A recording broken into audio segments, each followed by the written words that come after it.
संघर्ष भाग 2।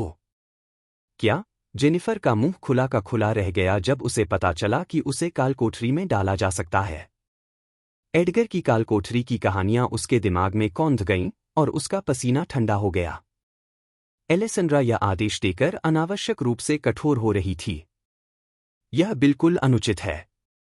जेनिफर खुद पर हैरान थी कि उसने एलेसेंड्रा को थप्पड़ मार दिया था और वह माफी मांगना चाहती थी, लेकिन एलेसेंड्रा ने उसे मौका नहीं दिया। जेनिफर के चेहरे पर एक थप्पड़ मारकर चीजें बराबर हो सकती थीं, लेकिन एलेसेंड्रा ने खुद को बेहतर महसूस कराने के लिए इसे और आगे बढ़ाने का फैसला किया।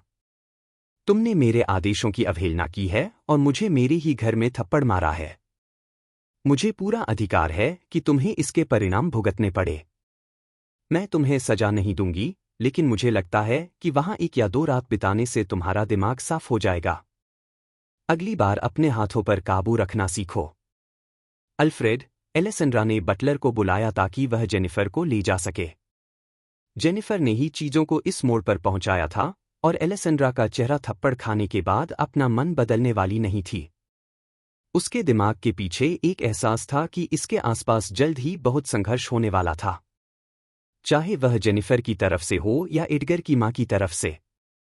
एडगर की मां को यह पसंद नहीं आएगा कि एलेसेंड्रा ने उनके किसी व्यक्ति को काल कोठरी में डाल दिया। हालांकि एलेसेंड्रा को भी किसी के थप्पड़ मारने का एहसास पसंद नहीं आया। भले ही प्रिसिला उसे पसंद करती हो या नहीं, जब वह मिलने आएगी तो उसे यह जानना चाहिए कि जेनिफर की रिहाई के लिए बहस करना गलत होगा।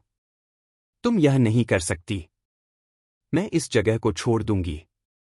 मुझे छोड़ दो, अल्फ्रेड। जेनिफर ने उसकी पकड़ से छूटने के लिए अपने शरीर को हिलाया। अब जब चीजें उसके लिए खतरनाक हो रही थीं, तो उसने रुकने का अपना मन बदल लिया। मैं अपना सामान इकट्ठा करके चली जाऊंगी। कृपया मेरे साथ ऐसा मत करो। मैंने तुम्हें जाने का विकल्प दिया था, लेकिन तुमने हर बार इसे ठुकरा दिया। तुम्हें अपने कर्मों का फल भुगतना होगा। तुम सिर्फ इसलिए ऐसा कर रही हो क्योंकि तुम नहीं चाहती कि मैं एडगर की मां को बताऊं कि तुम कैसा व्यवहार कर रही हो, जेनिफर चिल्लाई। एलेसेंड्रा ने आह भरी बातचीत से फिर से ऊब गई। जेनिफर के साथ बातचीत जारी रखना मूर्खता थी। वह भूखी थी और जितनी देर वे यहां खड़े रहेंगे, उसे खाना मिलने में उतनी ही देर होगी। मैं डाइनिंग टेबल पर बैठना चाहती हूं। वह कहाँ है, अल्फ्रेड? उसने जेनिफर को नजरअंदाज कर दिया। यह कुछ ऐसा था जो उसे शुरू से ही करना चाहिए था। फिर मैं खुद आपको वहां ले चलूंगा। तुम वहां, अल्फ्रेड ने गुजरते हुए एक नौकर को बुलाया। इसे काल कोठरी में ले जाओ। उन्हें बताना कि डचेस ने इसे भेजा है और डचेस के आदेश के बिना इसे रिहा नहीं किया जाएगा। अगर तुमने इसे खो दिया तो तुम इसकी जगह ले लोगे। जी, सर। मैंने कहा कि मैं खुद चली जाऊंगी। जेनिफर ने अल्फ्रेड की पकड़ से छूटने के लिए संघर्ष जारी रखा। उसने एडगर की काल कोठरी के बारे में कई कहानियां सुनी थीं। कहा जाता था कि जो लोग वहां जाते थे वे शायद ही कभी वापस आते थे। मुझे थप्पड़ मारने के लिए माफ कर दो। कृपया मुझे जाने दो। मेरे परिवार को मेरी जरूरत है। अल्फ्रेड ने जेनिफर को नौकर के हवाले कर दिया। यह जानकर उसे अपराधबोध हो रहा था कि आज एलेसेंड्रा को थप्पड़ खाने का कारण आंशिक रूप से वह भी था। आगे बढ़ते हुए वह ड्यूक और डचेस के अलावा किसी के लिए भी दया महसूस करने की गलती नहीं दोहराएगा। जितना मैं तुम्हारा चेहरा बचाने में मदद करना चाहूंगी, मुझे एडगर को इस पूरी स्थिति के बारे में सच बताना होगा जब वह घर लौटेगा। अगर मैं अब से उससे चीजें छिपाने लगी, तो यह हमारे रिश्ते में आगे चलकर गड़बड़ी पैदा करेगा। मुझे उसे यह बताना होगा कि तुम उसके बारे में जानते थे। मुझे खेद है, एलेसेंड्रा ने अल्फ्रेड से माफी मांगी। उसे एडगर से चीजें छिपाने की आदत नहीं थी। अगर वह उसकी जगह होती, तो वह नहीं चाहती कि उससे कुछ छिपाया जाए।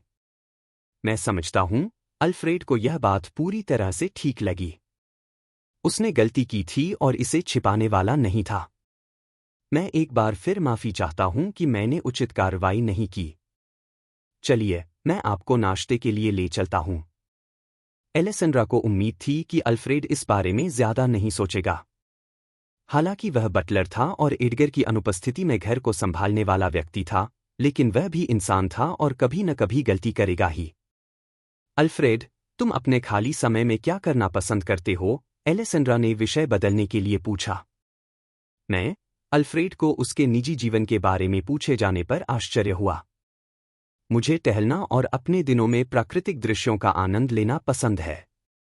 अगर मैं किसी किताबों की दुकान के पास से गुजरता हूं, तो एक नई किताब खरीदकर घर आता हूं और चाय के साथ पढ़ता हूं। मेरा जीवन एडगर के बिना काफी साधारण है। मुझे लगता है कि यह अच्छा है कि तुम्हारे पास अशांति और शांति का संतुलन है। ऐसा लगता है कि संघर्ष मेरे पीछे पीछे चलता है। अगर तुम्हें आपत्ति न हो, तो क्या मैं तुम्हारे साथ टहलने जा सकती हूं? मुझे किसी के साथ घूमना और प्राकृतिक दृश्यों का आनंद लेना अच्छा लगेगा। अगर तुम ना कहो तो कोई बात नहीं। मैं तुम्हारे निजी समय को खराब नहीं करना चाहती, एलेसेंड्रा ने कहा। मुझे खुशी होगी अगर आप मेरे साथ चलेंगी, डचेस। अल्फ्रेड को यह पसंद आया कि एलेसेंड्रा वास्तव में उसे जानना चाहती थी। वह समझ नहीं पा रहा था कि कोई उसके चेहरे को चोट क्यों पहुंचाएगा या उसके बारे में बुरी अफवाहें फैलाएगा। क्या किसी ने एलेसेंड्रा को जानने की कोशिश नहीं की? क्या यह ईर्ष्या थी जिसने दुनिया को उसके खिलाफ कर दिया? जो व्यक्ति कभी जनता की राय की परवाह नहीं करता था, अगर उसने एलेसेंड्रा को सार्वजनिक रूप से देखा होता, तो वह कम से कम उसे नमस्ते कहता। मुझे अनुमति दें, अल्फ्रेड ने सीढ़ियों तक पहुंचने पर एलेसेंड्रा को पकड़ने के लिए अपना हाथ बढ़ाया। जिस तरह से एलेसेंड्रा ने जेनिफर को संभाला था, उसके बाद उसे कोई संदेह नहीं था कि वह शहर को चौंका देगी और उन्हें उसकी स्वीकृति के लिए गिड़गिड़ाने पर मजबूर कर देगी। किसी भी समय, अगर आप जेनिफर से काल कोठरी में मिलना चाहें, तो मैं आपको ले जा सकता हूं। नहीं, धन्यवाद। मैं नहीं चाहती कि ऐसा लगे कि मैं उसे काल कोठरी में डालकर फिर उसकी हालत देखने जा रही हूं। मैं उसे फिर से देखना नहीं चाहती। यह एडगर, एलेसेंड्रा ने धीरे से कहा जब सीढ़ियों के नीचे पहुंचते ही मुख्य दरवाजे खुले। एडगर अपनी शर्ट आधी खुली हुई लिए घर में दाखिल हुआ। वह वापस आ गया है। मुझे एक पल दीजिए, डचेस। अल्फ्रेड एलेसेंड्रा के पास से हट गया। एडगर के घर लौटने के कुछ ही सेकंड में वह किसी कारण से बेचैन हो गया। एडगर, क्या कुछ गलत है? क्या तुम फिर से किसी मधुमक्खी के छत्ते में हाथ डालने लगे? हाँ, अल्फ्रेड। तुम कब से कॉमेडियन बन गए? मैं सही था जब मैंने कहा कि बैरेट का घर मेरी त्वचा को खुजलाता है। कृपया मुझे एक मलहम ले आओ। एलेसेंड्रा, एडगर ने उसे एक आकर्षक मुस्कान के साथ अभिवादन किया, लेकिन यह मुस्कान गायब हो गई जब उसने उसके गाल पर एक लाल निशान देखा, जैसे किसी ने उसे चोट पहुंचाई हो। क्या कोई मुझे बता सकता है कि मेरी पत्नी के गाल पर यह लाल निशान क्यों है?